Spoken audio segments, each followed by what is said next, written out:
menerusi persidangan Dewan Undangan Negeri. Di satu pihak lain, tindakan speaker itu dianggap cuba mencabar kedaulatan undang-undang dan perlembagaan negara.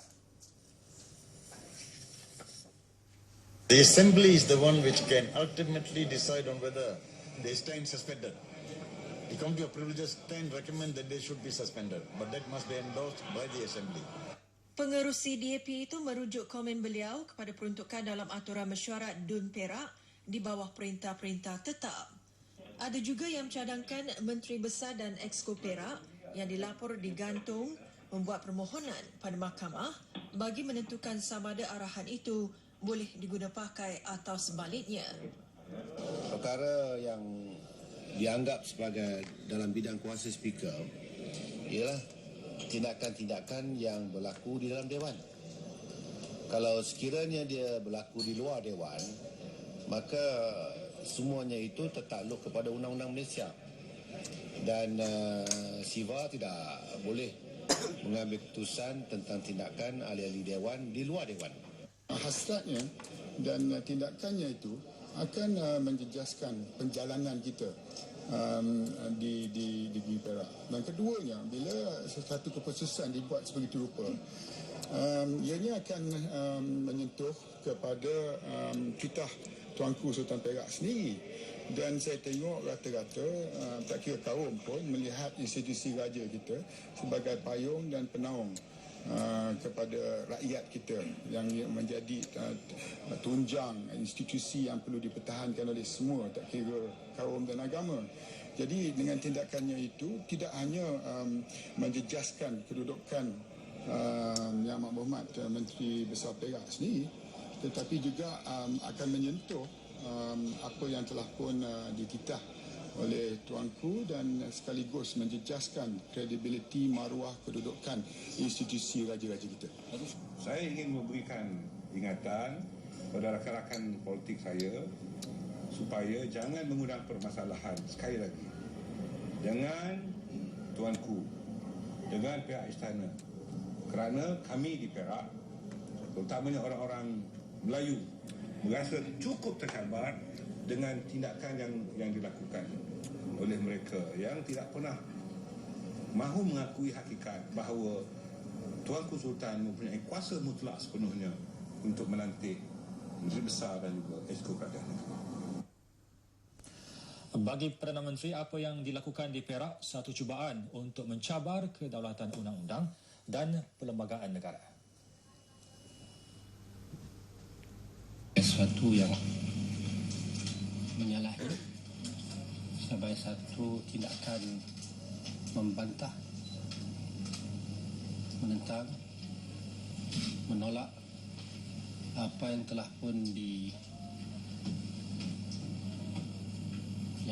dilaksanakan oleh Duli Yang Maha Mulia Sultan Perak mengikut perlembagaan di Perak, mengikut apa jua undang-undang yang terpakai mengenai perkara ini. Mereka tidak boleh menghalang. Tambah beliau, Menteri Besar perlu menghadap Sultan Perak, Sultan Azlan Shah berhubung ke Melut terbaru ini. Kata Perdana Menteri, beliau juga telah menasihati Datuk Dr. Zamri Abdul Kadir supaya membuat laporan polis. When I did speak to him, I did express that view, and he has also the same idea, and that's what he wants to do. Sementara itu, Datuk Dr. Zamri serta barisan exco-nya akan mengambil tindakan undang-undang terhadap Speaker DUN S. Siwakumar. Kita telah pun membuat pasukan kita dan akan mencabar dari segi tindakan. Sebenarnya, saya ingin menjelaskan bahawa surat yang diterima tentang penggantungan itu mengatakan bahawa, antara lain mengatakan bahawa kita gagal untuk memberi penjelasan, dan saya ingin mengatakan bahawa dia merupakan satu form bohongan yang paling serius yang dilakukan oleh seorang speaker. Kerana kita hadir, kita memberi penjelasan kita dan itu saja. Dan dalam surat yang dihantar mengatakan, dan inilah saya yakin bahawa rakyat akan menilai tentang tindakan-tindakan mereka. Apapun, yang paling penting bagi saya ialah semua ini merupakan permainan mereka Dan tumpuan utama bagi saya ialah untuk meneruskan agenda-agenda pembangunan negeri dan meneruskan agenda Barisan Nasional bagi memastikan kemakmuran rakyat diteruskan, agenda ekonomi dapat kita teruskan, agenda sosial dapat kita teruskan.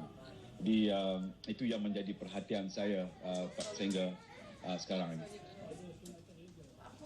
Kita pasti kita akan mengambil tindakan-tindakan yang selaras dengan peruntukan perlembagaan dan juga selaras dengan peruntukan-peruntukan yang ada dalam negeri. Mengulas lanjut isu sama, Datuk Seri Abdullah menyifatkan tindakan terbaru itu sebagai satu muslihat untuk menjatuhkan kerajaan negeri menerusi undian. Ketika ini Barisan Nasional mendahului bilangan kerusi Dewan Undangan Negeri. Muslihat terbaru ini akan menjejaskan majoriti yang ada. Itu is a ploy.